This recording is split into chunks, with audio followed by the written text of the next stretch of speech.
Deep in the darkness of the cosmos, orbiting stars we can barely see, lie worlds that may not just be barren rocks or frozen wastelands, but living planets. Planets where oceans stir with alien currents, skies glow with unfamiliar colors, and ecosystems beyond our imagination may thrive in silence. For centuries, humanity looked up at the night sky and wondered, are we alone? That question defined myths, religions, and science alike. But today, for the first time in history, we may be close to an answer.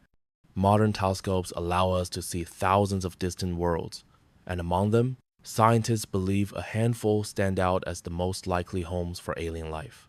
Yet the evidence we find is not always straightforward.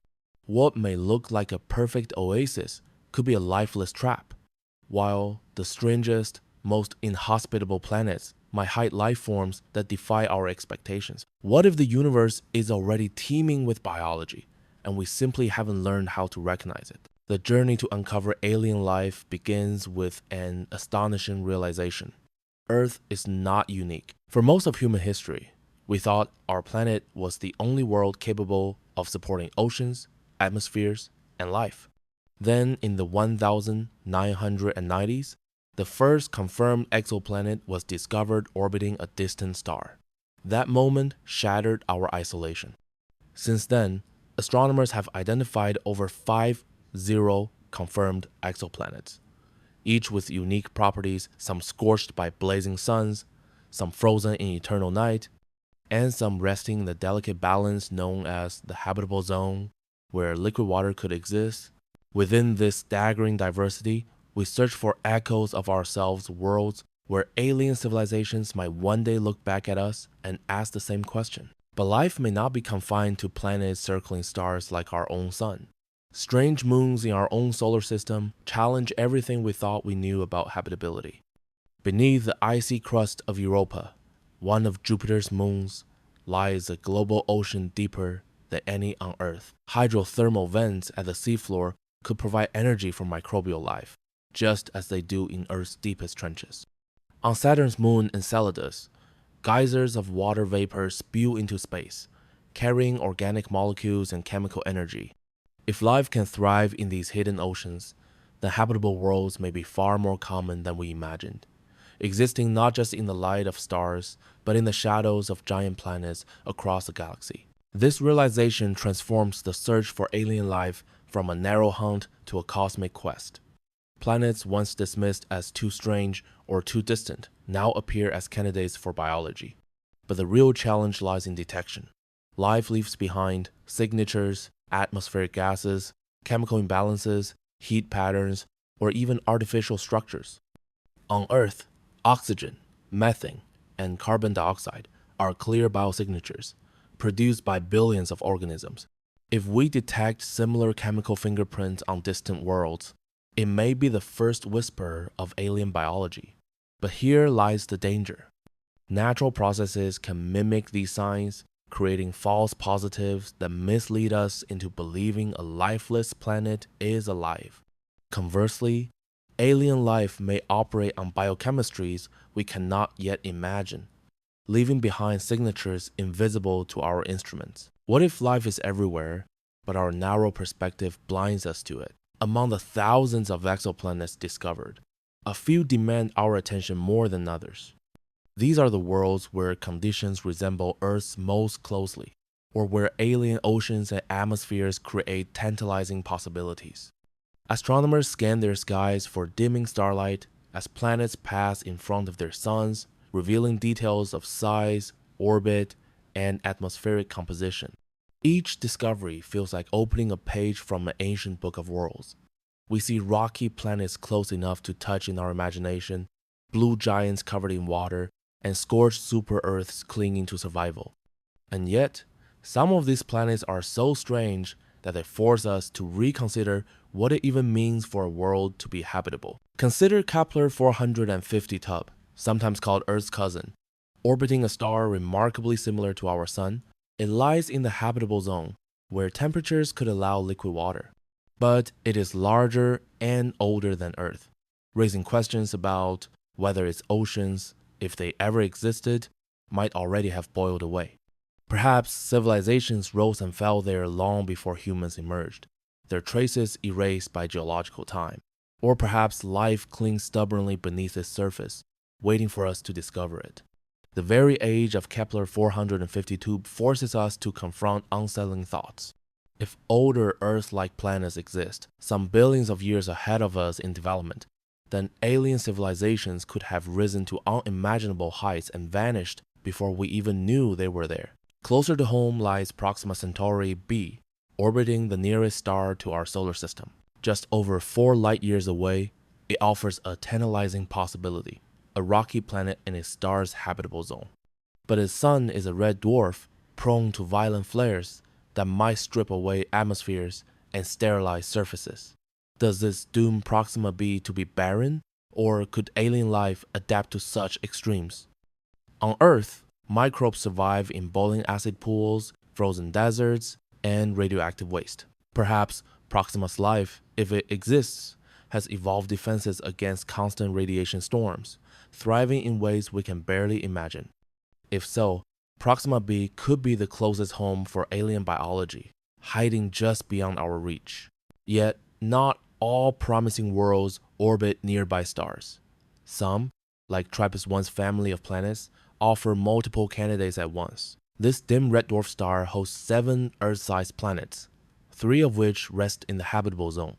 Imagine not 1 but 3 neighboring worlds, each potentially covered in oceans, sharing skies where their sibling planets loom large on the horizon. If life arises on one, could it spread to the others through asteroid impacts or deliberate transfer by advanced civilizations? The TRAPPIST-1 system may not only hold the possibility of life, but of multiple biospheres influencing each other, creating an entire miniature ecosystem on a stellar scale. The deeper we look, the stranger the candidates become. Super-Earths, larger and more massive than our planet, may host thick atmospheres and vast oceans stretching unbroken for thousands of miles. On such worlds, alien creatures might swim endlessly without ever encountering land, living in the planetary ocean untouched by continents. Other exoplanets may be tidally locked, with one side locked in perpetual daylight and the other in endless night. Life there could thrive in the twilight zones where conditions are stable and moderate. What forms would evolve in such a world, where day and night never change? Would alien plants harness eternal light? Or would creatures adapt to migrate between heat and cold in rhythms we cannot yet grasp? Every candidate planet we discover deepens the mystery. Are these places barren, waiting for life to emerge? Or are they already alive, filled with alien biology that has never known Earth? The truth may lie in faint signals carried across light years, chemical imbalances, spectral lines, or even structures that betray intelligence. Perhaps civilizations gaze back at us, watching our planet as it brightens with radio transmissions, cities, and satellites.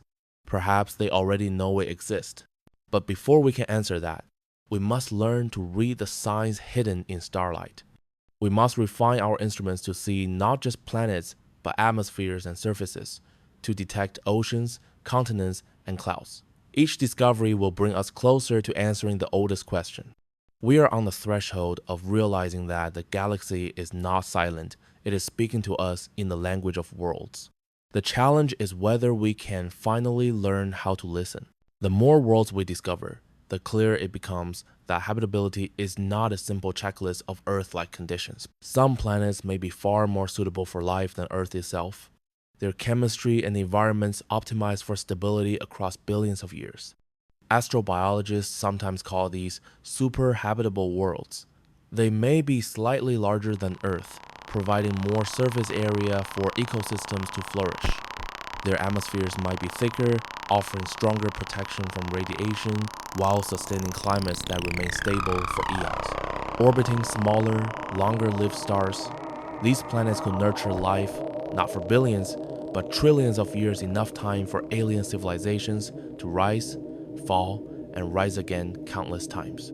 If intelligence thrives anywhere, perhaps it is on these super-habitable worlds rather than fragile Earth-like planets. Yet, the strange paradox of exoplanet science is that the closest planets are often the hardest to interpret. Consider LHS 1140b, a rocky world orbiting a small red dwarf just 40 light years away. It is larger and denser than Earth, suggesting a massive rocky body with a strong gravitational pull capable of holding onto a thick atmosphere. Some evidence hints that it may even possess an ocean, deep and global, beneath a protective sky. If confirmed, LHS 1140b could represent one of the most promising nearby candidates for life. But as with so many others, uncertainty rules. Red dwarf stars often bathe their planets in radiation, stripping atmospheres bare. Did this happen here, leaving only a frozen desert? Or does an atmosphere still persist, protecting alien oceans where biology thrives unseen? Each new observation is like glimpsing a shadow behind frosted glass, clear enough to suggest something remarkable but never enough to prove it outright. Another enigmatic world is Ketu 18b, a super-Earth orbiting a star about 124 light-years away. Recent telescope studies revealed tantalizing hints of water vapor in its atmosphere. The planet orbits within the habitable zone, and some models suggest it may support a hydrogen environment, an ocean planet with a hydrogen-rich atmosphere. Such conditions could be unlike anything on Earth, but still capable of supporting life. Imagine an endless ocean world where no land interrupts the horizon, where alien creatures flow through waters under skies tinged by hydrogen. Life in such an environment would not resemble ours, but it could exist in staggering abundance. The presence of water vapor in its atmosphere may be the first fragile clue that this world is more than rock and gas. Still, questions remain. Could high pressures crush any biology before it begins? Could the hydrogen-rich atmosphere prove too hostile for even the simplest organisms? The answers may lie hidden in spectral lines carried to us across the void. But perhaps the most astonishing possibilities arise when we look at planets orbiting binary stars. On Earth, we know life depends on the steady rhythms of a single sun. But what would biology become under two suns rising together, painting skies with double dawns? Planets orbiting binary stars may experience complex cycles of light and shadow, with climates that shift in ways we cannot yet predict. While such conditions seem hostile to us, they may provide evolutionary pressures that foster extraordinary resilience. Life there might evolve strategies we cannot imagine, plants adapted to fluctuating wavelengths of light, animals timed to dual solar rhythms, entire ecosystems synchronized to celestial dances, far stranger than Earth's simple day and night. In our search for alien life, we must abandon the assumption that Earth's circumstances are optimal. The universe may have found countless other recipes for biology, and then there are rogue planets, worlds flung into interstellar space, wandering the darkness without a parent star. For decades, scientists assumed such planets must be lifeless, frozen, drifting in eternal night. But new models suggest otherwise. A massive rogue planet with a thick, insulating atmosphere and geothermal heat could sustain subsurface oceans for billions of years. In such hidden seas, life could thrive, completely cut off from starlight. These worlds, invisible to ordinary telescopes, may vastly outnumber planets bound to stars. If life exists on them, it would mean the galaxy hides billions of alien biospheres moving silently through the dark. Perhaps some even drifted close to Earth in deep time, carrying alien organisms within. If so, the seeds of life on Earth may not have originated here at all. Back in our solar system, the icy moons remind us that alien life might be waiting far closer than distant stars. Europa, Enceladus, Titan, and even distant Pluto all challenge the assumption that life needs warm sunlight. On Titan, methane lakes and rivers flow beneath a golden sky. Its chemistry is alien, but not impossible for biology. Imagine organisms that breathe methane and exhale ethane, life that thrives in liquid hydrocarbons, where Earth life would perish instantly. Titan is a living experiment in alternative biochemistry, a world that could prove life does not require water at all. If we find biology there, it will not just answer the question of whether we are alone. It will prove that life is not a rare miracle, but a cosmic inevitability. The deeper we look, the more unsettling the possibilities become. Life may not only exist elsewhere, but exist everywhere.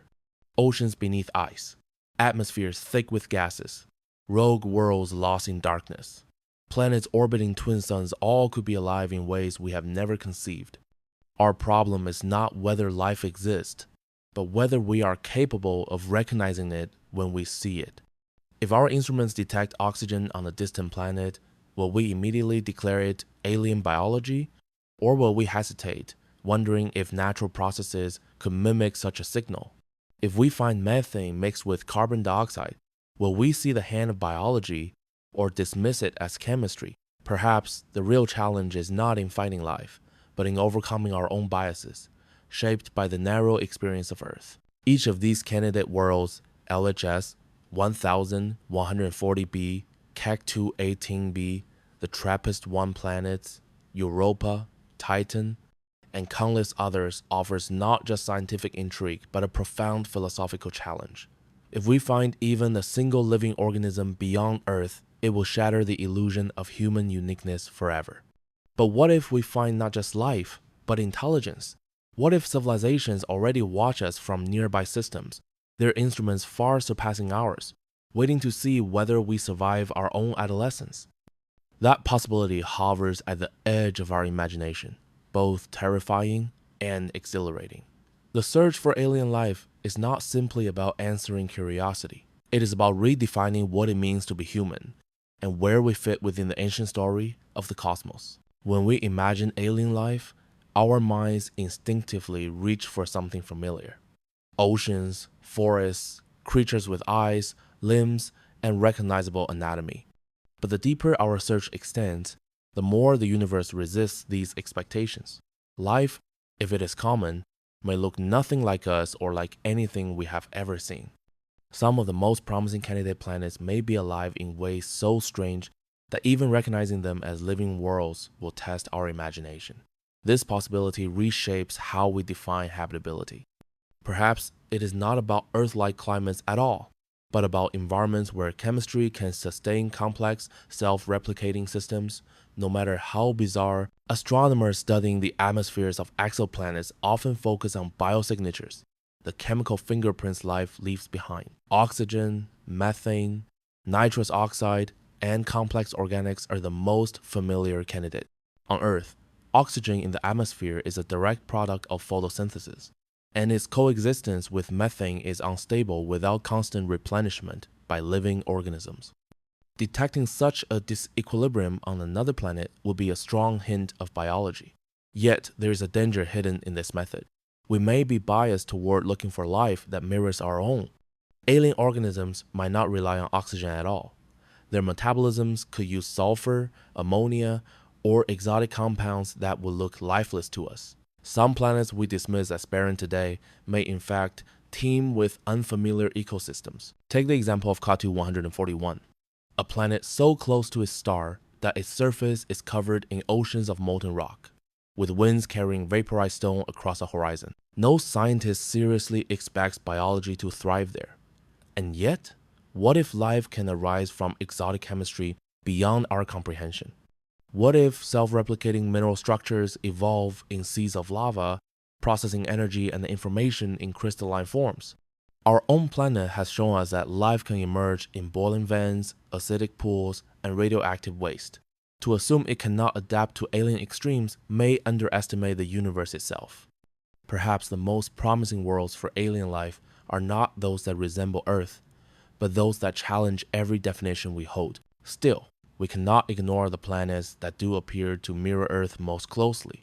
Gliese 667cc, orbiting just 23 light-years away, is one such world. It lies within its star's habitable zone, with the potential for liquid water on its surface. It is larger than Earth, giving it stronger gravity to hold onto an atmosphere, and it receives just the right amount of stellar energy to support a temperate climate. For years, it has been hailed as one of the best candidates for life. Yet questions persist. Its parent star, a red dwarf, may produce intense flares. Its rotation may be tidally locked, leaving one hemisphere in eternal daylight and the other in endless night. Could alien ecosystems adapt to such extremes? Perhaps life exists only in the twilight belt between scorching day and frozen night. forming a narrow ribbon of habitability around the planet.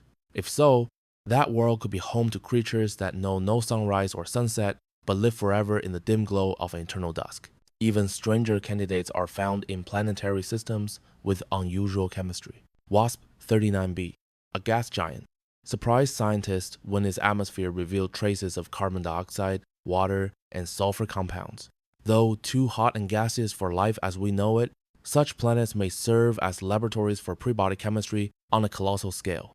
Their thick atmospheres, storm systems, and lightning could produce organic molecules by the trillions, seeding moons or neighboring planets with the raw materials for biology.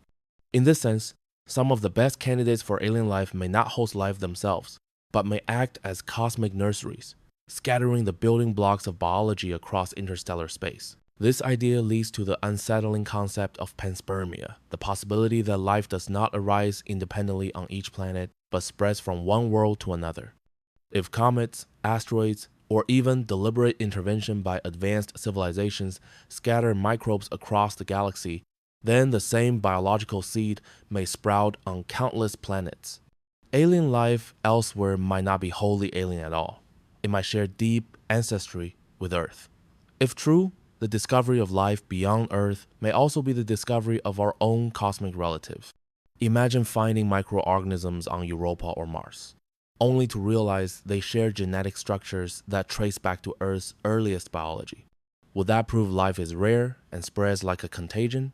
Or prove that the galaxy is fundamentally fertile, with life designed to leap from world to world? Among all the candidates, few capture the imagination like the TRAPPIST-1 system.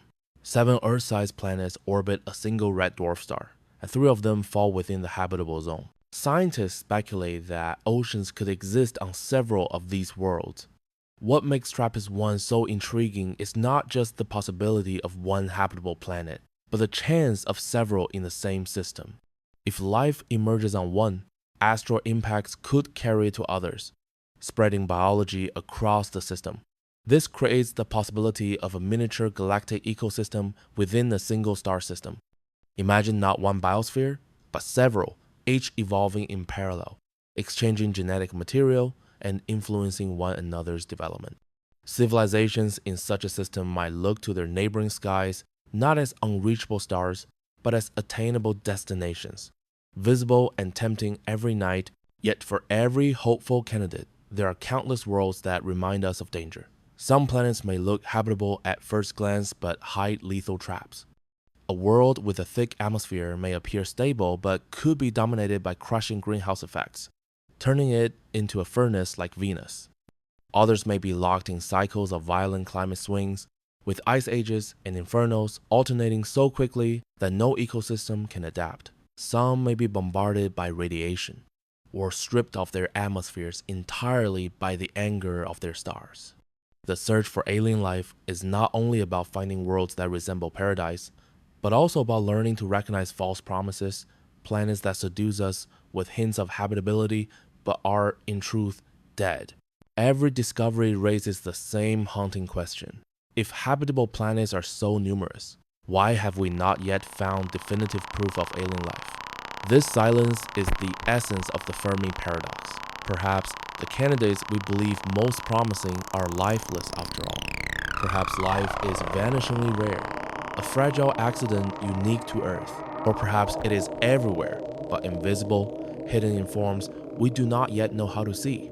The universe has presented us with a riddle. Abundant planets that seem suitable for life, yet no confirmed detection. The answer to that riddle may determine not only our place in the cosmos, but our future. The next generation of telescopes, capable of detecting atmospheres and chemical fingerprints with unprecedented precision, will soon turn toward these candidate planets. Within the next few decades, we may finally read the atmospheric signatures of alien biology. But what we find may challenge us in ways we cannot anticipate. Will we recognize life when we see it? Or will we overlook it, dismissing it as noise or anomaly, only to realize centuries later that the universe had been alive all along? As our instruments sharpen and our reach extends deeper into the cosmos, we find ourselves standing at the edge of a new kind of map. No longer is the night sky a scatter of unreachable points. Now, each star is a system of worlds, each world a potential story of life or death, and each story a mirror in which we might see ourselves. The most likely planets for alien life are not only destinations of scientific inquiry, but also warnings, possibilities, and promises wrapped in light that has traveled for centuries to reach us. The search does not just tell us about them, it tells us, about how fragile, rare, or inevitable life may truly be. One of the most haunting candidates lies close enough that we can almost imagine visiting it within a human lifetime. Ross 128b. This planet, just 11 light years away, is slightly larger than Earth and orbits a quiet red dwarf star. Unlike many of its volatile stellar cousins, Ross 128's star is relatively calm, emitting fewer deadly flares. That stability makes its planet one of the most intriguing nearby homes for potential life. Astronomers have already speculated about what its skies might look like, faintly red under the glow of its small star, with temperatures suitable for liquid water. Yet even here, the shadows of uncertainty creep in.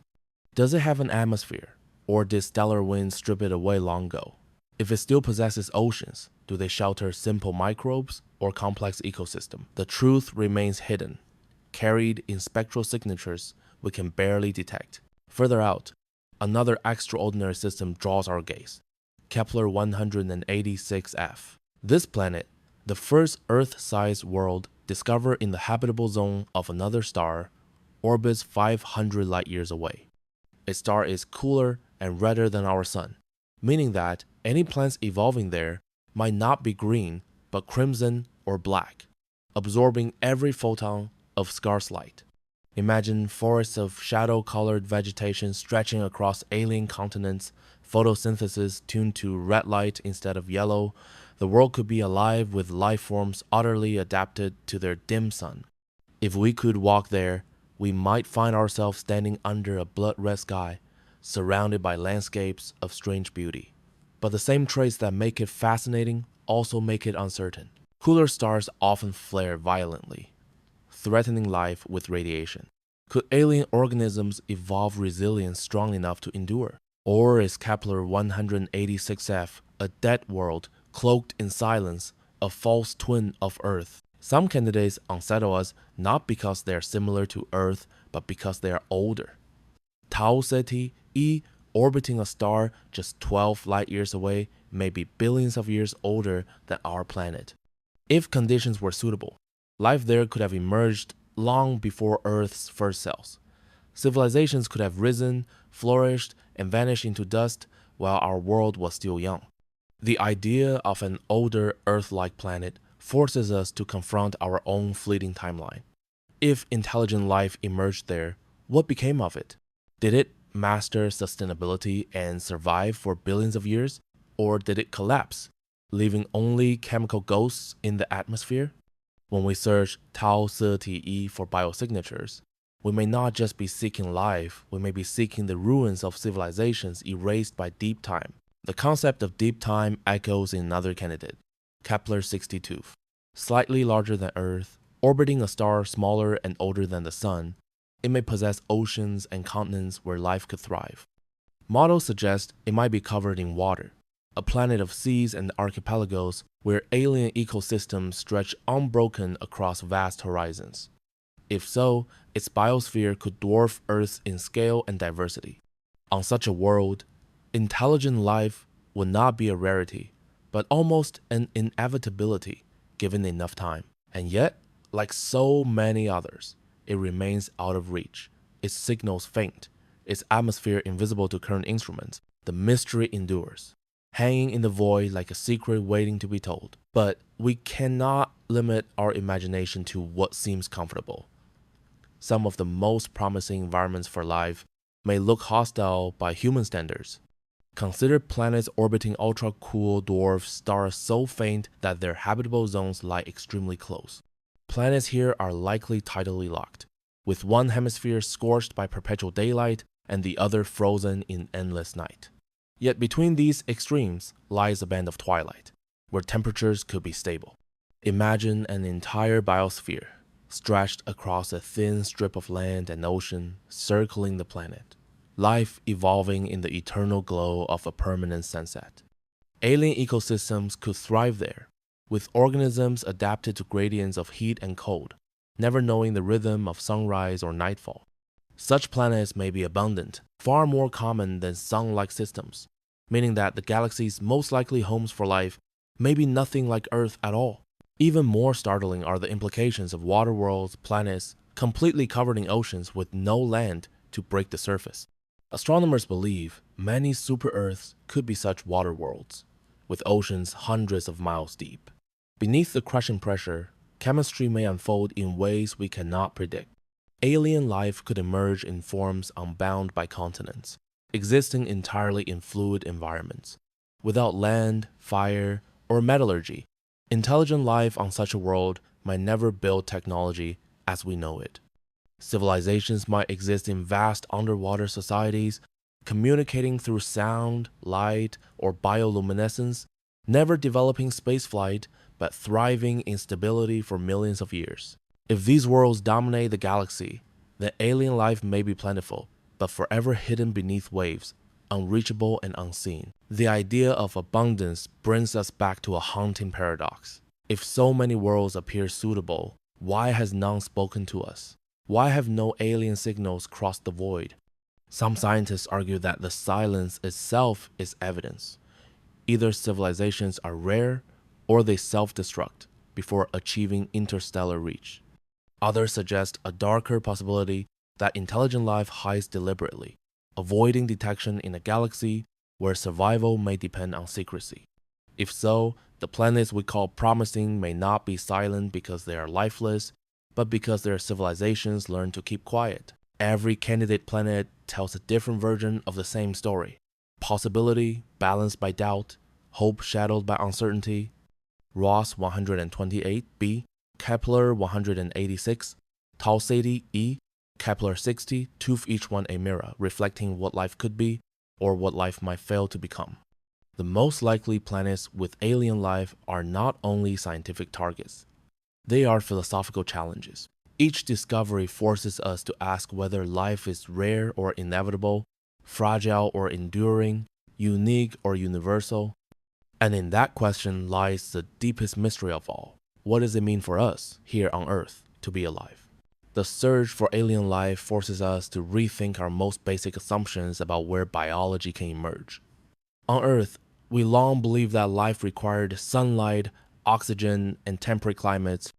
Yet time and again, we have discovered organisms thriving in places once thought sterile. In volcanic vents at the bottom of the ocean, microbes feed on chemical energy in total darkness. In Antarctica, life persists within frozen lakes sealed beneath ice for millions of years. In deserts where water exists only as vapor, bacteria cling to survival. Even inside nuclear reactors, we find extremophiles adapted to radiation that would obliterate humans. These discoveries are not just curiosities, they are clues, whispering to us that life is not fragile but astonishingly resilient. If it can flourish in Earth's most extreme corners, what might it do on worlds beyond? This resilience reshapes how we interpret candidate planets. A world that seems too cold or too hot might still harbor niches where life thrives. Mars offers a nearby example. Its surface is barren, bombarded by radiation, with thin air and bitter cold. Yet deep underground, reservoirs of briny water may persist, warmed by geothermal energy. If microbes exist there, they may have been clinging to life for billions of years, long after Mars lost its surface oceans. If life can survive underground on Mars, then exoplanets with harsher surfaces but stable interiors may be alive beneath crusts of rock or ice. Suddenly, habitability becomes not a matter of surface climate, but of hidden refuges, where biology finds a way. This possibility casts new light on frozen exoplanets orbiting far from their stars. For instance, planets beyond the habitable zone may at first seem hopeless, their surfaces locked in ice.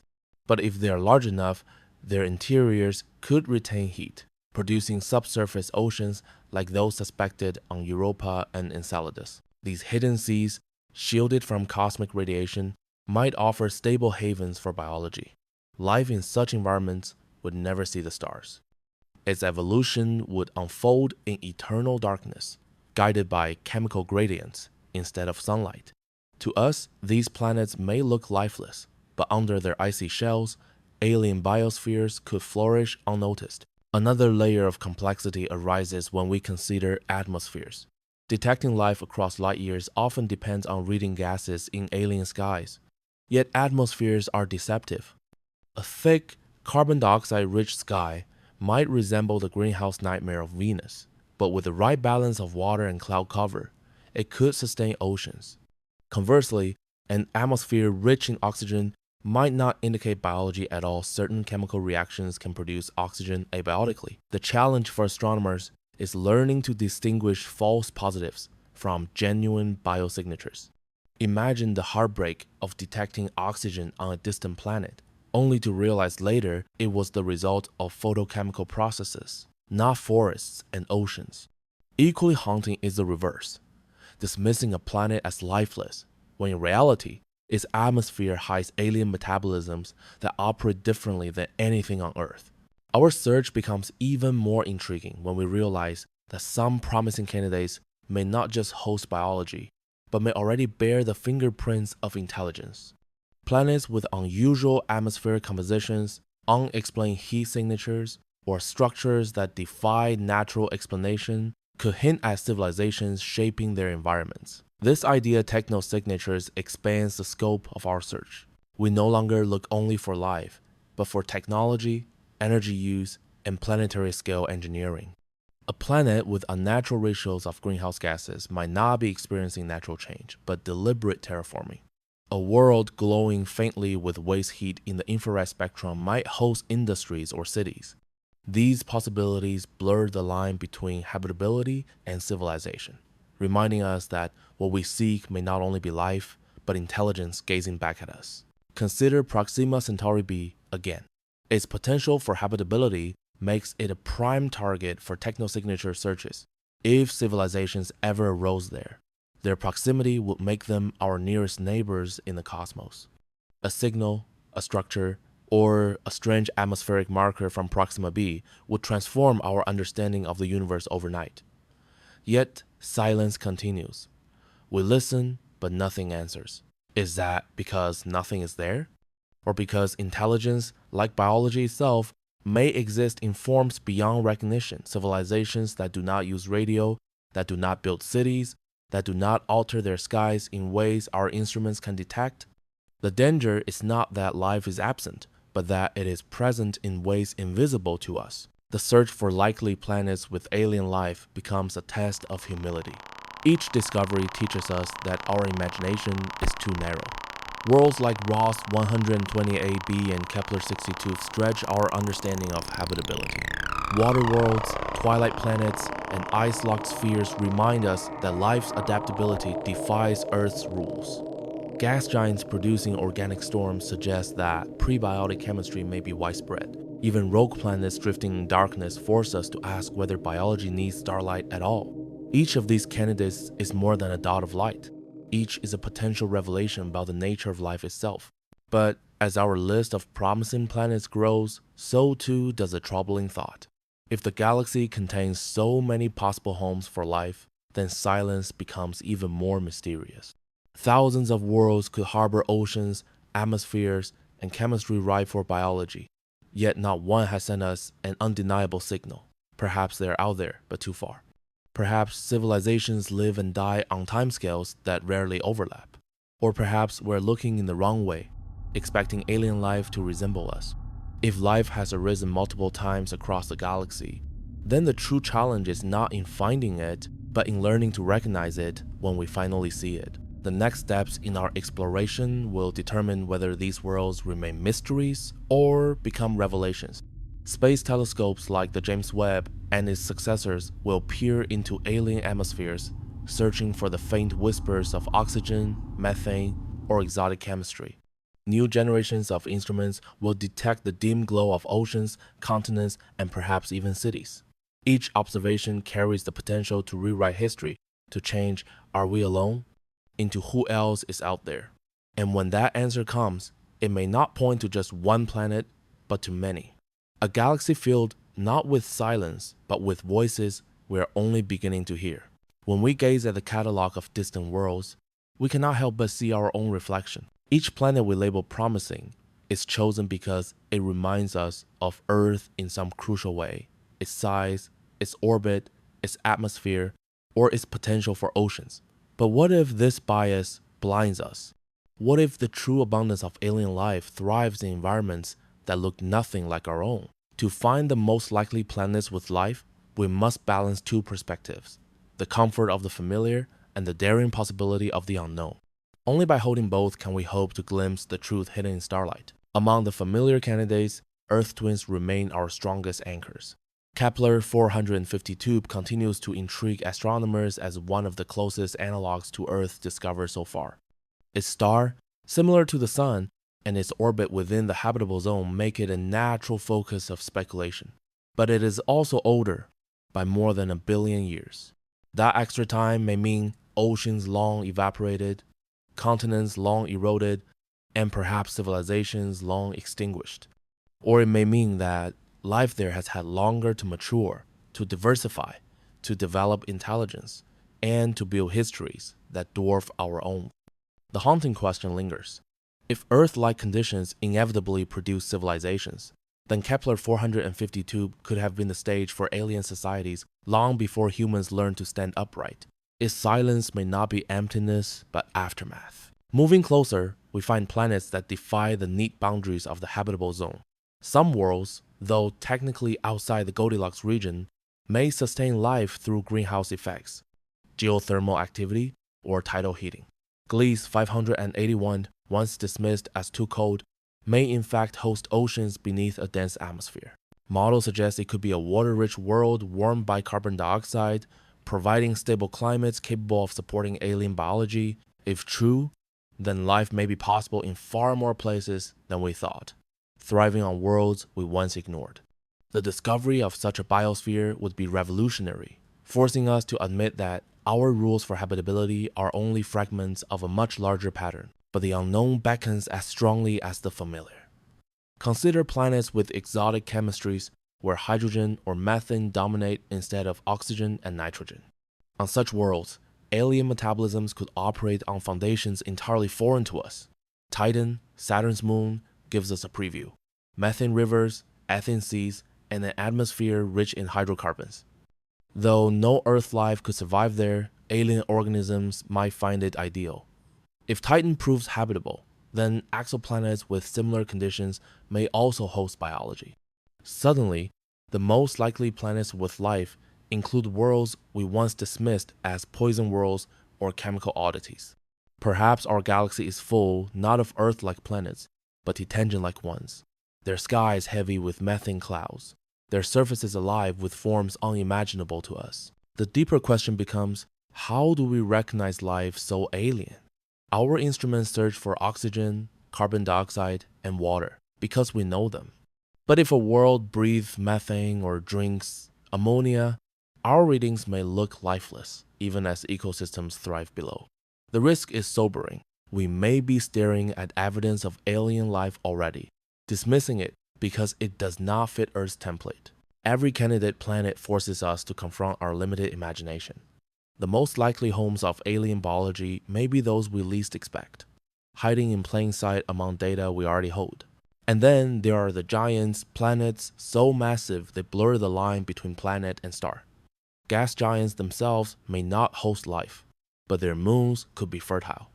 Imagine an exoplanetary version of Jupiter or Saturn, orbited by dozens of moons, some with oceans beneath ice, others with atmospheres and seas.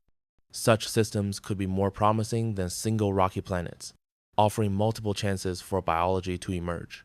If life exists on one moon, impacts and exchanges of material could spread it to others, creating multi-world biospheres orbiting a single giant.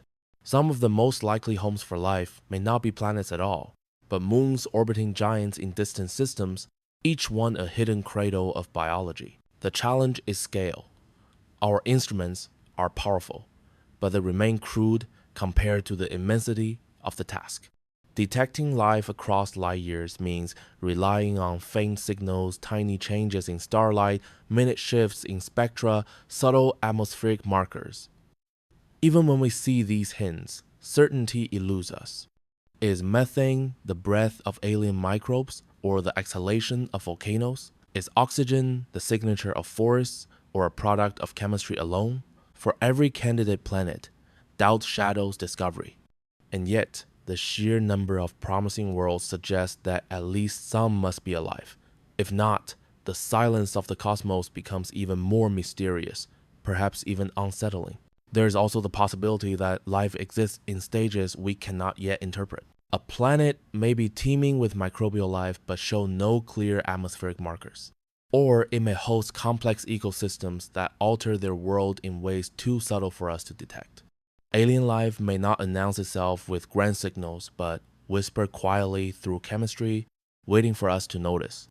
Perhaps the first true detection of alien biology will come not from a dramatic discovery, but from an overlooked data point, a chemical imbalance hidden in the noise, finally recognized for what it is. The closer we look, the more we realize that the most likely planets with alien life are not simply those in habitable zones or those that look like Earth. They are the ones that challenge our categories, that expand our definitions, that teach us to look differently. Ross 128, B, Gliese 581, Kepler 452, Titangen-like worlds, ocean moons, each adds a layer to our growing picture. The galaxy may not be sprinkled with a few rare oases. It may be drenched in biology, so common and varied, that our greatest challenge is not in finding it, but in believing it. And so the question evolves. No longer do we ask, is there life beyond Earth? Instead, we ask, where is it most likely hiding, and why have we not yet seen it?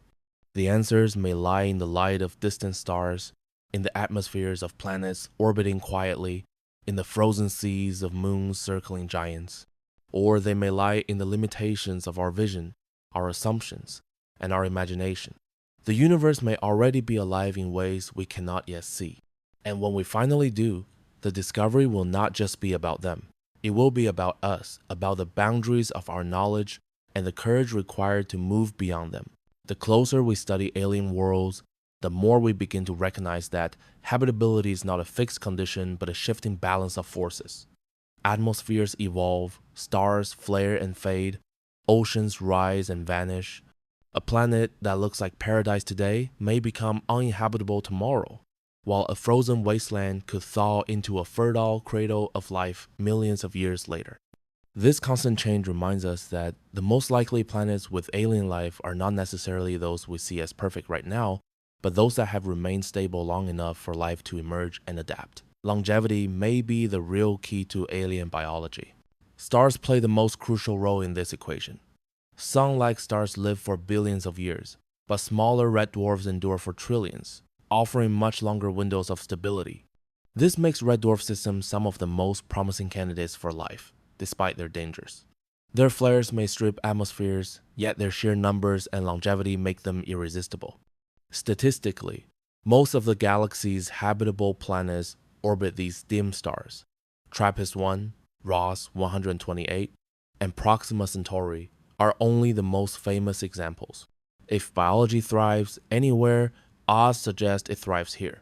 Perhaps alien ecosystems flourish in the twilight zones of tidally locked planets, adapting to flares with shields of chemistry or underground refuges.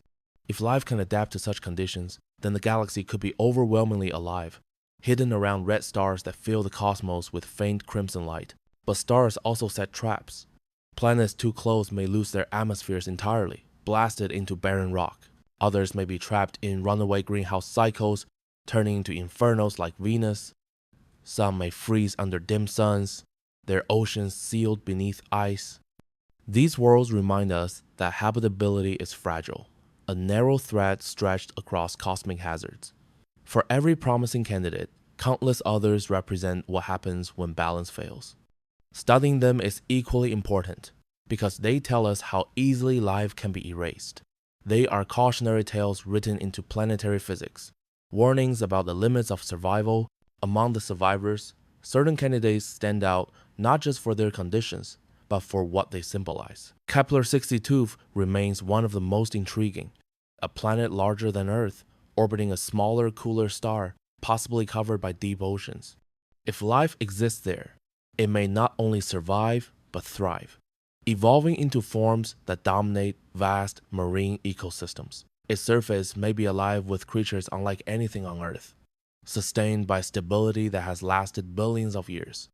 Kepler-62 suggests that biology may flourish most easily on planets that never fragment into continents, where oceans unify ecosystems and resilience emerges naturally. If such water worlds are common, then the galaxy may be home to endless alien seas teeming with life. Other candidates push us into stranger territory. LHS 1140b, a super-Earth orbiting within its star's habitable zone, could possess a thick atmosphere and deep ocean.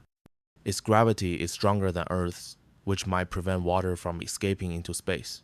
If life evolved there, it could be locked in a stable, protective bubble far more enduring than Earth's fragile climate. Such super-Earths may be superior cradles for biology, giving rise not just to life, but to civilizations with far greater longevity than ours.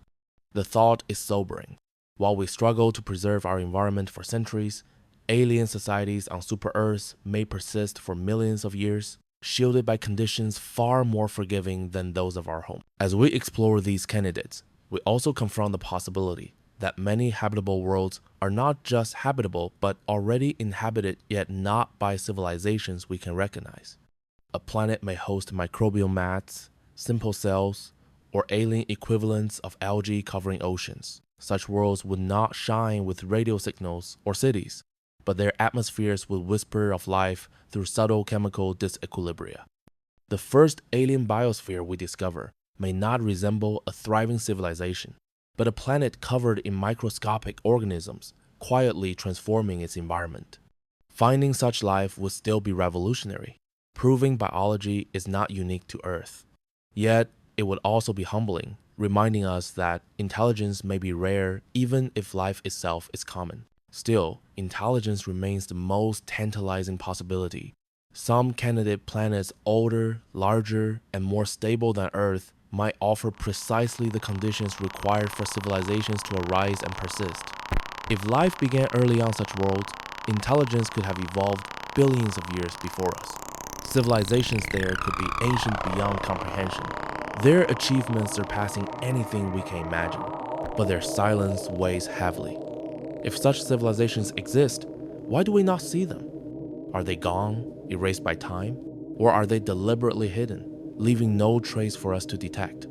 Each promising world forces us to weigh not only scientific probabilities, but existential mysteries. The question of silence becomes more haunting when we consider proximity. Planets like Proxima Centauri b and Ross 128b lie within reach of future probes. If life exists there, we may discover it within a human lifetime. And if we do not, what then? Will their emptiness confirm our fears that life is rare? Or will it simply remind us that alien biology is not always detectable from afar? Perhaps the galaxy is filled with life, but its signals are faint, requiring us to learn patience and humility before we can see them. The search for the most likely planets with alien life is not only about probabilities and distances.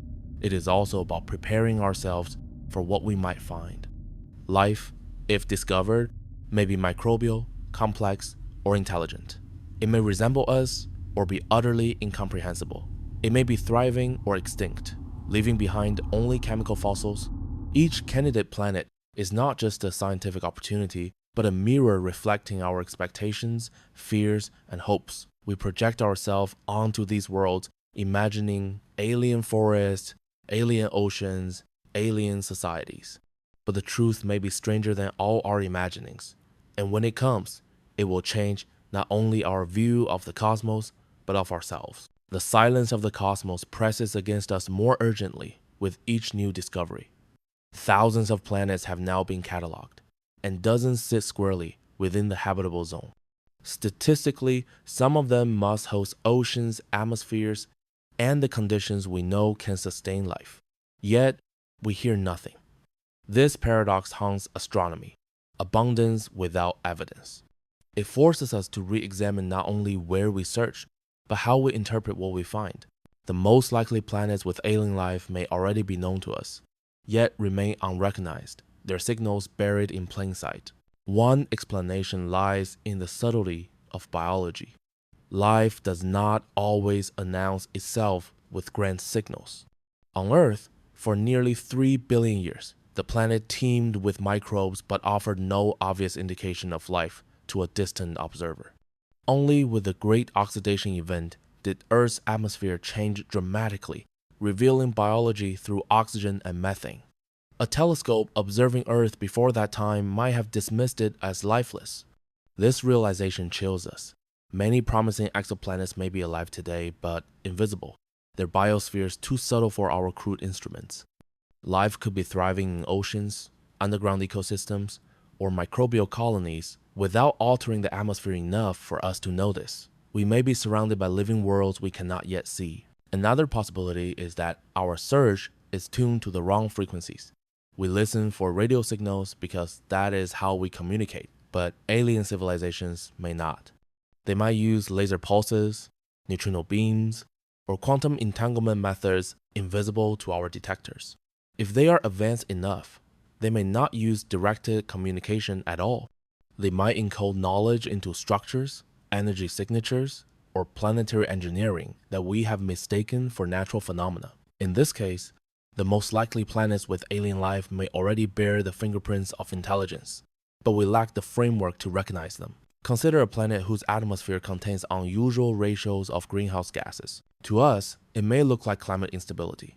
But what if it is deliberate terraforming, a civilization altering its planet to remain habitable as its star evolves? Or imagine a world glowing faintly in the infrared spectrum, warmer than physics predicts. We might attribute this to natural processes, when in fact it could be the waste heat of alien technology. The line between biosignature and technosignature blurs. Life may not only be present but active, shaping its planet in ways we confuse for geology or chemistry. Recognizing such signals may require not just better instruments but a revolution in how we think. Some of the most intriguing candidates already raise such questions. K2 18b, with its possible water vapor, has become a focus of intense speculation. Its thick atmosphere and potential ocean could support a biosphere unlike Earth's, but recent studies suggest the presence of compounds that may not fit neatly into natural explanations. If those readings hold, we may already be staring at the first evidence of alien life or alien technology. The challenge is caution. Extraordinary claims demand extraordinary evidence. Yet, hesitation may also blind us to the truth. The first proof of alien life may arrive not as an undeniable signal but as a puzzle of anomalies, each one too subtle to convince, until the weight of them becomes overwhelming. Meanwhile, the very diversity of candidates expands the puzzle. We now know that rocky, Earth-like planets are not the only places to look. Sub-Neptunes, planets larger than Earth but smaller than Neptune, are among the most common types in the galaxy. Some of them may host thick atmospheres with stable oceans beneath. Though alien to us, these environments may be more favorable to life than Earth itself. If biology arises easily in such conditions, then the most likely planets with life may not be Earth twins at all, but exotic worlds we never anticipated. The irony is profound. While we search for Earth too, life may be thriving in places nothing like Earth, abundant and overlooked. Yet there is another possibility, darker and more unsettling. Perhaps the galaxy truly is filled with life, but most of it is extinct. Planets like Tau Ceti, billions of years older than Earth, may have hosted civilizations that rose and fell long before we arrived. If intelligence tends towards self-destruction, then many promising worlds could be graveyards, their atmospheres bearing only the fading chemical scars of industrial activity. A planet rich in carbon dioxide and unusual isotopes might be not the beginning of life, but its aftermath, the final breath of a civilization that consumed itself.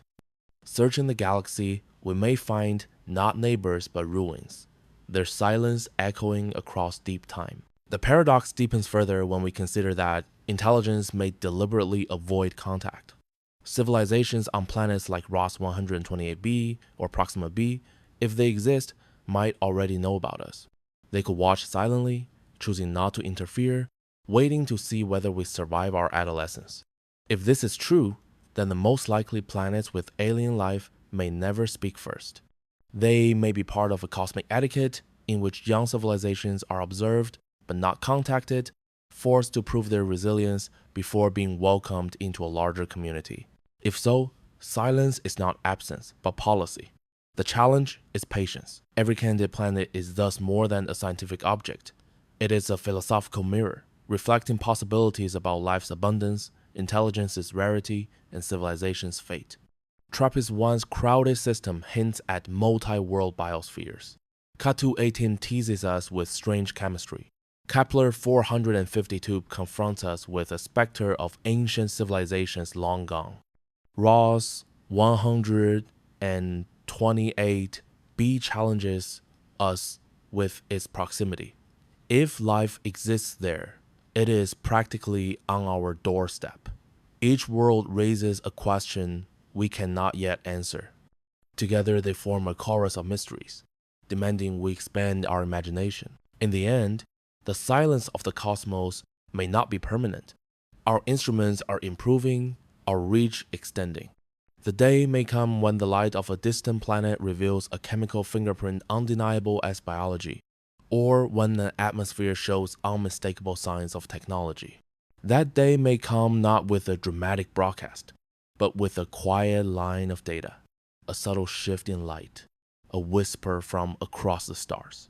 And when it does, the silence will end not with a shout, but with recognition. The universe is alive, and we are not alone. The search for alien life has always been a balance between optimism and caution. Every new discovery tempts us to declare we are on the edge of revelation. Yet every claim must be tested against the merciless scrutiny of science. False positives are inevitable. Planets with oxygen may be sterile, worlds with water may be barren, atmospheres with strange chemistry may have natural explanations we simply do not yet understand. But the persistence of possibilities keeps the search alive.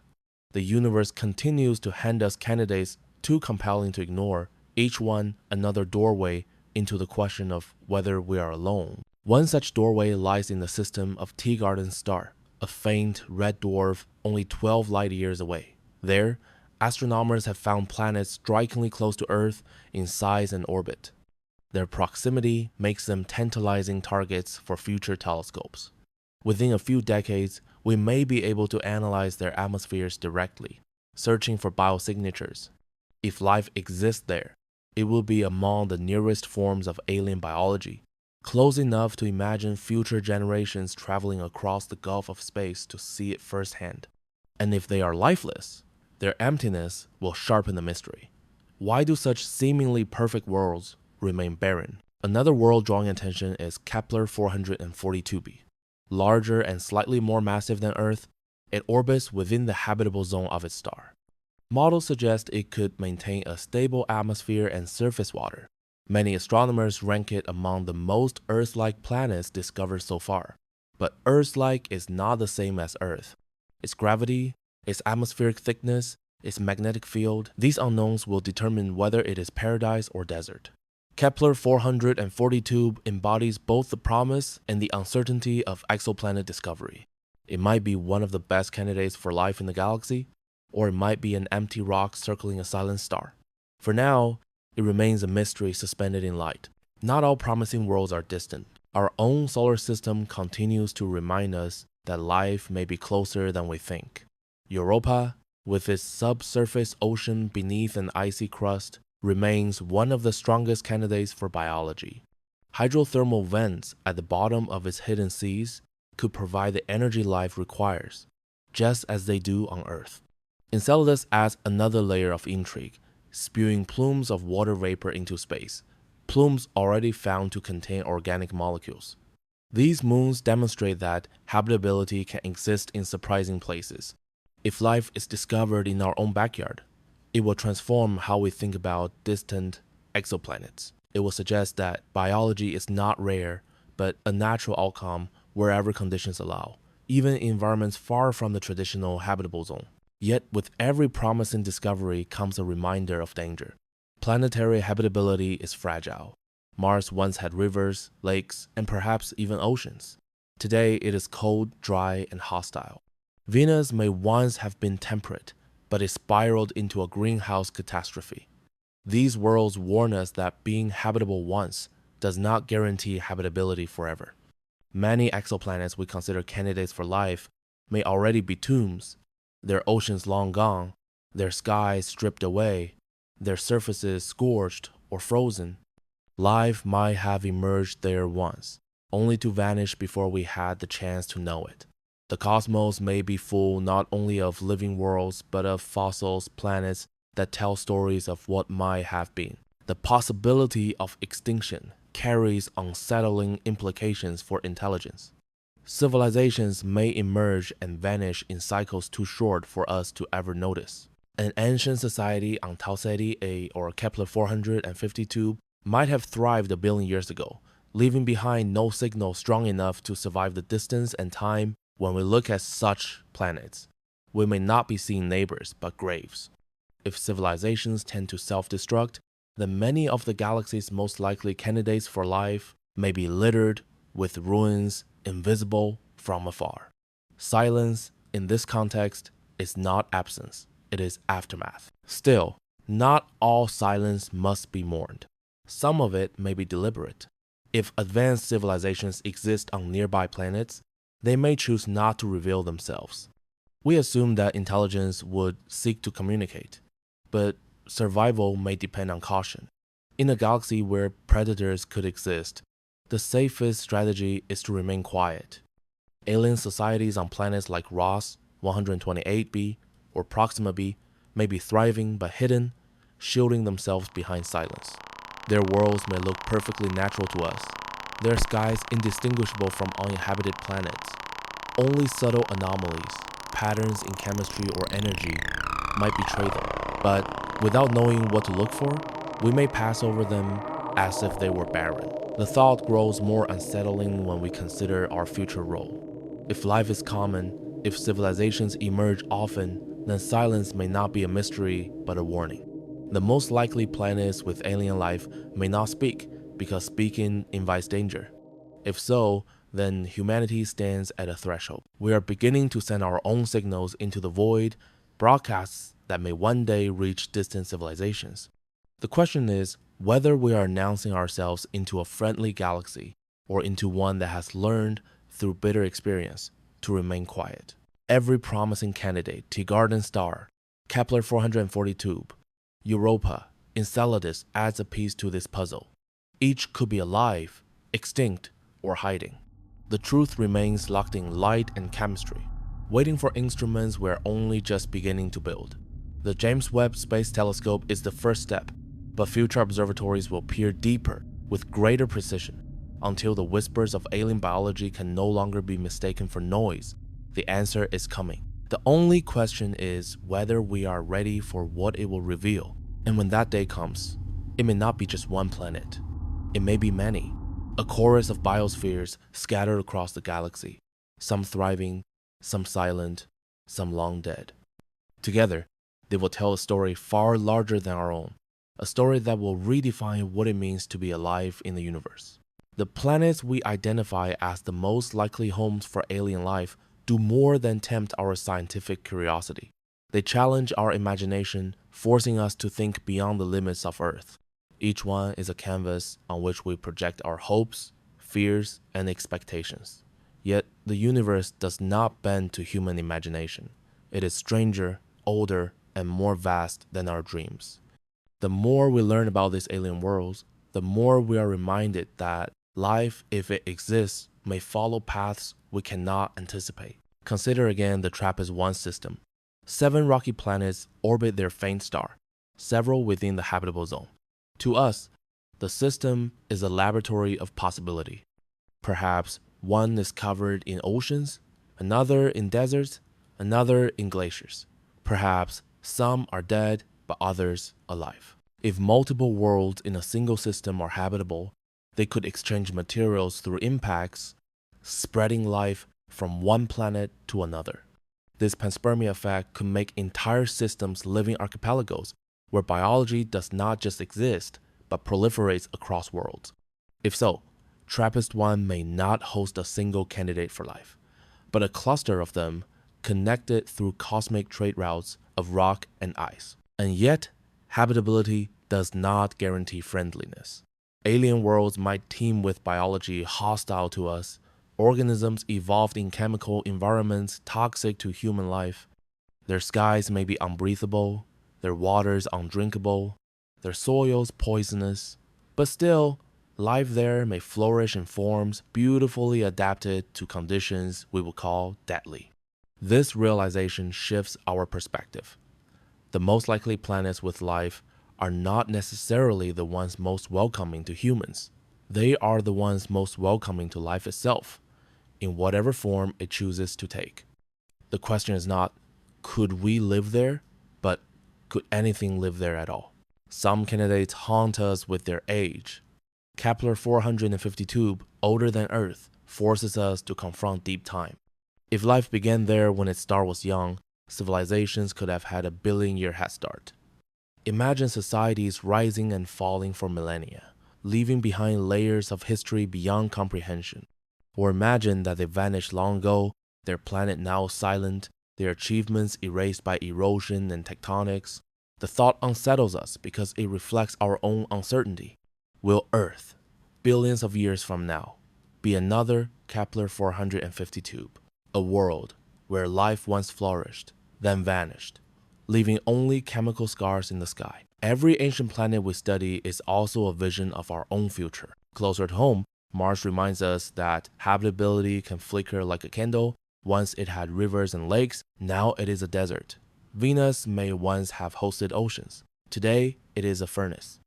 These examples warn us that many exoplanets may straddle the edge of habitability, alive for a time before collapsing into sterility.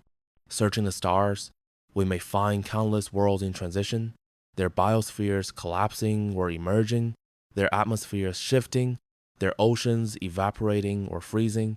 Life may not be permanent but fleeting, a temporary condition in a hostile universe. If so, the most likely planets with alien life are not necessarily the stable ones, but those caught in delicate moments when biology briefly takes hold. The silence of the galaxy looms over all of this. If life is common, why does it remain hidden? Perhaps the answer lies not in absence, but in scale. The nearest inhabited world might be thousands of light years away.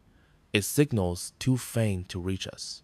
Or perhaps civilizations evolve into forms that leave little trace biologies that never built technology, or technologies that blend seamlessly with nature. Intelligence might not be rare, but quiet, choosing harmony over expansion, leaving no detectable scars on their planets. If so, the galaxy may be alive with civilizations we will never see, their existence hidden not by distance but by choice. Some scientists suggest a more dramatic possibility, that alien life may not be limited to planets at all. Free-floating worlds, ejected from their stars, may drift through interstellar space, warmed by internal heat and blanketed by thick atmospheres. Such rogue planets could sustain oceans beneath ice, harboring ecosystems that never see starlight. If biology can thrive there, then life may be scattered even in the darkness between stars. In that case, the most likely planets with life may not orbit suns at all, but wander alone through the void, invisible to our telescopes. They may be more common than star-bound worlds, their hidden oceans home to alien ecosystems we may never reach. All of this expands the scope of our search until it becomes overwhelming. Earth-like planets, super-Earths, water worlds, methane worlds, ice moons, rogue planets, the list grows with every discovery. Each one is a candidate, each one a possibility. The probability that none of them host life dwindles with every passing year. And yet, we remain in the dark, still waiting for that first undeniable proof. The tension builds with each discovery, like a story nearing its climax. Somewhere, perhaps within reach of our next telescope, lies the answer that will shatter the silence. The day we confirm alien life will be transformative. If it is microbial, it will prove that biology is not unique to Earth, that life arises naturally wherever conditions allow. If it is complex, it will suggest that evolution often produces diversity and ecosystems. And if it is intelligent, it will forever alter our place in the universe, forcing us to confront not only the existence of others, but the possibility of dialogue, rivalry, or cooperation. Each level of discovery carries deeper implications, each one reshaping our understanding of ourselves. For now, the most likely planets with alien life remain questions written in starlight. TRAPPIST-1, Kepler 442, T-Garden star, Proxima Centauri b. They orbit silently, holding their secrets. Some may be barren, some may be alive. Some may host civilizations older than humanity, watching from afar. The truth is coming, but until it does, we live in a moment of wonder and uncertainty, caught between possibility and proof, listening to the silence, waiting for it to break. Every new candidate planet we discover feels like an unopened letter from the cosmos. We can see the envelope, the orbit, the size, the faint signature of its atmosphere, but the words inside remain sealed, written in a language we do not yet understand. Some letters may contain invitations, some warnings, some nothing but silence, but together they suggest a truth too powerful to ignore. The universe is speaking. We simply have not yet learned how to listen well enough. Part of that challenge lies in the limitations of our tools. The James Webb Space Telescope has opened a new era, but even its vision is only the first glimpse. To truly read alien atmospheres, to detect faint traces of oxygen, methane, or strange chemistry, we will need observatories even larger, spread across space, capable of resolving light with exquisite precision. Concepts like the LUVOIR and HABEX telescopes' vast mirrors floating in orbit, equipped with star shades to block stellar glare, represent our next steps. These instruments could take direct images of Earth-like planets around nearby stars, not as faint dots, but as worlds with weather, clouds, perhaps even continents. For the first time, we will see alien Earths as places, not abstractions. That vision could transform speculation into certainty. But even as we prepare to peer more deeply, we must also broaden our definition of what we seek. For too long, we have looked for life that mirrors our own carbon-based, water-dependent, oxygen-breathing. Yet Earth itself teaches us that biology can thrive under radically different conditions. Extremophiles challenge every assumption, reminding us that adaptability is the essence of life. If microbes can survive boiling acid, frozen glaciers, crushing pressure, or radiation, then alien life may exist in forms that leave only the faintest, most ambiguous traces. The most likely planets with alien life may be the ones we overlook because their signals do not resemble ours. Learning to recognize them will demand imagination as much as technology. The ethical implications of discovery weigh heavily on us as well. If we find a planet teeming with alien microbes, what responsibility do we have to protect it? If Europa's ocean harbors life, do we dare send probes that could contaminate it with Earth organisms? Our hunger for knowledge may collide with the moral obligation to preserve alien ecosystems untouched. And if we one day encounter a world with intelligent life, the stakes grow even greater. Do we approach? Do we communicate? Or do we remain silent, respecting their autonomy as we hope ours will be respected? The search for alien life is not only scientific, but philosophical, forcing us to consider our role as participants in a cosmic community we have not yet met. And then there's the question of time. Even if we find a promising planet, it may not align with our moment. A world may have been alive in the past, but sterile now. Another may be sterile today, but destined to flourish in the future.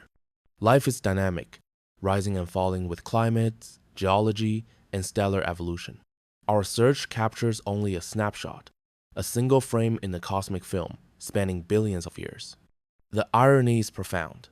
We may discover the best candidates for life, only to realize that we arrived too late or too early. Somewhere, civilizations may have risen and fallen in cycles invisible to us, their existence erased before we even looked. Despite these uncertainties, Some planets emerge again and again in scientific discussions as the most promising. Katu 18b, with its hints of water vapor and unusual chemistry, Proxima Centauri b, close enough to touch with future probes, TRAPPIST-1's crowded family of worlds, offering multiple chances for habitability, LHS 1140, b, massive and stable, with the potential for deep oceans, Kepler 442, ranked by many as one of the most Earth-like discoveries so far. Each one carries weight not only as a scientific target, but as a symbol. They are the focal points of our hopes, the worlds that may finally answer the question that has haunted humanity for millennia. And yet, behind the hope lies an unease. If the galaxy is truly filled with such promising worlds, then why have we not yet found evidence? Why does silence persist? Each new discovery deepens the paradox. It is no longer enough to say life might be rare. The sheer number of candidates makes rarity improbable. The silence must mean something else, that life is common but hidden, or intelligent but quiet, or abundant but short-lived. Each possibility reshapes our understanding of the cosmos, and none leaves humanity untouched. The most haunting thought is that we may already be surrounded by evidence, but lack the perspective to see it. A planet's atmospheric anomaly may be more than weather. A faint radio burst may be more than static. An unusual orbit may be more than gravity. The signs of alien life may already be in our data, disguised by our expectations. History teaches us that discovery often comes not from new instruments, but from new ways of thinking. The Copernican revolution required not better telescopes, but a new framework for understanding the heavens. Perhaps the discovery of alien life will demand a similar leap, not more data, but more imagination. And when that leap comes, the revelation will not be gradual. It will be a tipping point. One confirmed biosignature, one undeniable technosignature, one irrefutable anomaly, and the silence will end forever. Humanity will wake to a new reality, one in which Earth is no longer unique, no longer alone. That moment will not just answer an ancient question, it will ask new ones. What are they like? What do they value? What histories have they lived? And what will our relationship be with them, if any at all? For now, we wait in suspense, watching the most likely planets with alien life as though they are distant candles flickering in the dark. Their light carries secrets across time and space, whispering possibilities we're only beginning to decode. The silence is not an answer, but an invitation. It dares us to keep searching, to push further, to prepare for the day when the universe finally speaks. The silence of the stars does not discourage us, it drives us deeper. Each discovery sharpens the question rather than dulls it. And the question is no longer, is there life out there? But where is it hiding, and why has it remained hidden so long? The planets we call most likely for alien life become more than scientific curiosities. They become mirrors, forcing us to confront not just the possibilities of the universe, but the fragility of our own place within it. When we examine candidates like Proxima Centauri b, TRAPPIST-1e, or Katu 18b, we are not only speculating about alien oceans or alien skies. We are staring into our own potential futures. A world baked by stellar flares shows us what might happen if our magnetic shield ever weakens. A planet wrapped in greenhouse gases reflects the dangers we face with our own climate. A barren desert world that once held seas echoes the fate Earth might one day endure in searching for life elsewhere. We are also studying the survival manual for our species, written in the geology and atmospheres of alien worlds. The paradox deepens when we consider the role of time. Civilizations may bloom and fade in cycles so long that we only ever see their beginnings or their ruins. 1 billion years is nothing to a star, but it is everything to a society. Kepler 452, older than Earth, could have nurtured life, intelligence, and collapse all before humanity lit its first fire. When we look at such planets, we might be witnessing not neighbors but echoes. The silence could be the weight of history, the pause after stories that ended long ago. And if this is true, then every promising world becomes both a candidate for discovery and a monument to impermanence. Yet, silence is not the same as emptiness.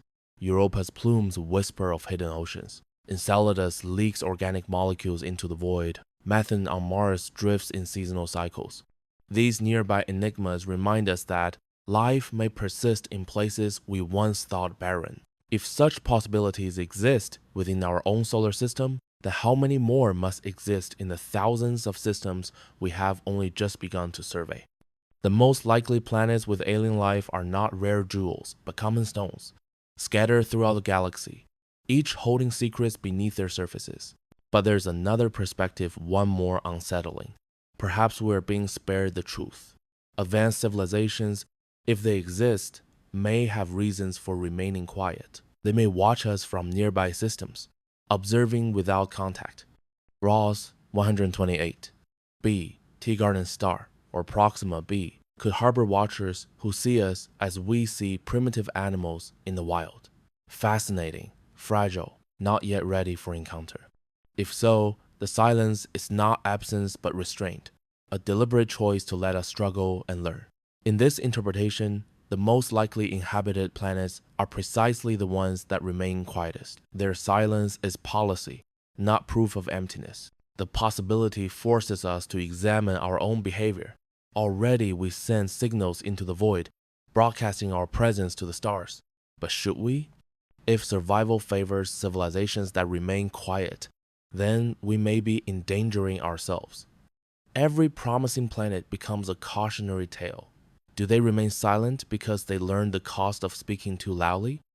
Or because they know others are listening, and listening is safer than shouting? These questions hang over us as we weigh our desire for contact against the risks of exposure. Still, the human spirit leans toward discovery. We cannot stop ourselves from looking, from listening, from dreaming. The names of candidate planets become touchstones of imagination. TRAPPIST-1 is no longer just a star, but a symbol of possibility. Proxima b is not just a rock, but a potential neighbor. Ka-218b is not just data, but a whisper of alien skies. Each world fuels our imagination because each might hold the answer. And that answer, when it comes, will not just be scientific, it will be existential. For the confirmation of alien life, any life will shatter more than one boundary. It will dissolve the illusion of human uniqueness, placing us within a larger tapestry of biology that stretches across the cosmos. Microbes on Europa would prove that biology is not an accident but a principle. Forests on a distant exoplanet would show that complexity is not rare but inevitable. And civilizations beyond Earth would force us to see ourselves not as the pinnacle of evolution, but as one chapter in a story far older and larger than our own. Until that day, we live in a moment of tension, knowing that discovery is possible, perhaps even imminent, but not yet here. The most likely planets with alien life orbit their stars silently, carrying on their hidden processes as we prepare our instruments and refine our theories. They wait for us to catch up, to look closer, to listen better. And when we do, the silence will end, the cosmos will open, and humanity will never be the same. The story of the most likely planets with alien life is, in the end, also the story of ourselves. Every candidate we discover, whether it is a super-Earth orbiting a red dwarf, an ice moon with hidden oceans, or a distant water world veiled in clouds, becomes part of a larger narrative about possibility, fragility, and destiny. We look outward not only to find others, but to understand what we are and what we might become. When we study TRAPPIST-1's crowded family, we imagine systems alive with diversity, planets sharing biology across worlds. When we look at Ka-218b, we see the potential for alien atmospheres already whispering of chemistry beyond the natural. When we gaze toward Kepler-442 or Teegarden Star, we sense the proximity of habitable neighbors, so close in cosmic terms that their silence feels heavier than distance should allow. And when we study Europa or Enceladus, we are reminded that the first discovery of alien life may not come from light years away, but from within our own celestial neighborhood. Each world is a clue, each atmosphere a message, each ocean a question. Together, they remind us that we are part of something larger, waiting to be revealed. But the silence persists, and that silence forces us to reckon with possibilities. Perhaps life is common but subtle, hidden in microbial mass and chemical traces too faint for our instruments. Perhaps intelligence is rare, the fragile product of chance and stability that seldom align. Perhaps civilizations destroy themselves before they can spread across the stars. Or perhaps they survive but remain quiet, choosing observation over contact, letting younger species find their own path. In each case, the silence is meaningful, and every planet we study sharpens its message. Yet, silence is not final. The history of science is filled with moments when the invisible became visible, when mysteries dissolved under the weight of better instruments and sharper minds. Planets that were once only guesses are now mapped by transits and wobbles. Atmospheres once beyond reach are now dissected by telescopes. Oceans once dismissed are now suspected beneath layers of ice. What seems hidden today may tomorrow be obvious, revealed not by cosmic change but by our own progress. The universe has not grown less mysterious. It is we who have grown more capable of reading it. When the discovery comes, it may arrive quietly, not in a dramatic broadcast, not in a blinding signal from the stars, but in data, a chemical ratio that cannot be explained by geology, a spectrum that demands biology, a pattern that hints at technology. It may be a subtle whisper rather than a shout, the kind of evidence that builds not in a single revelation but in the slow accumulation of anomalies, until denial becomes impossible. And then the silence will end, not because the universe changed, but because we finally learned how to listen. That moment will not be the end of the story, it will be the beginning. For finding life, even microbial, will open a new era of questions. What forms does it take? How does it evolve? How similar or alien is it compared to life on Earth? And if it is intelligent, what histories has it lived? What mistakes has it made? What lessons can it teach? The discovery of alien life will not answer the great questions. It will multiply them, expanding our horizons until they are as vast as the cosmos itself. But perhaps the most profound revelation will be what it teaches us about ourselves. For every candidate planet, every possible biosphere reflects not only the cosmos but humanity's place within it. When we study alien oceans, we are reminded of the fragility of our own seas. When we analyze distant atmospheres, we see echoes of our own climate crisis. When we imagine civilizations on older, more stable worlds, we confront our own impermanence. The search for alien life is inseparable from the search for human meaning. We stand at a crossroads. We are the first species on Earth to possess the tools to seek life beyond our planet, the first to turn starlight into information, the first to imagine dialogue with beings across light years. But we are also fragile, vulnerable to the same forces that may have ended civilizations on other worlds: environmental collapse, self-destruction, indifference to long-term survival. The planets we study may not only show us alien possibilities, but warnings. They may be telling us that survival is possible, but only with wisdom, patience, and humility. The universe is ancient, older than any story we can tell, older than any dream we can imagine. If life exists elsewhere, it has had billions of years to rise and fall, to flourish and vanish, to whisper and remain unheard. We are latecomers in this story, but not irrelevant. Our search is part of the unfolding narrative, another step in the long tradition of consciousness reaching out into the dark. Whether or not we find others, the act of searching connects us to the cosmos, binding our small planet to the stars. And so we return to the question that has haunted humanity since the first time we looked up at the night sky. Are we alone? The most likely planets with alien life orbit their stars right now, silent and distant, waiting. Some may be barren, some may be alive, some may host civilizations older than humanity itself. The answers are out there, written in light and chemistry, encoded in oceans and atmospheres, waiting for us to read them. The silence is temporary. The discovery is inevitable. When it comes, the universe will feel both larger and smaller larger, because we will know life stretches across the stars. Smaller because we will know we are part of a community we once thought empty. And in that moment, humanity will step from being a lonely species on a fragile world into being a member of something grander, the story of life in the cosmos. The silence of deep space is not absence, it is anticipation. And the planets we call most likely for alien life are not just worlds, they are invitations, waiting for us to accept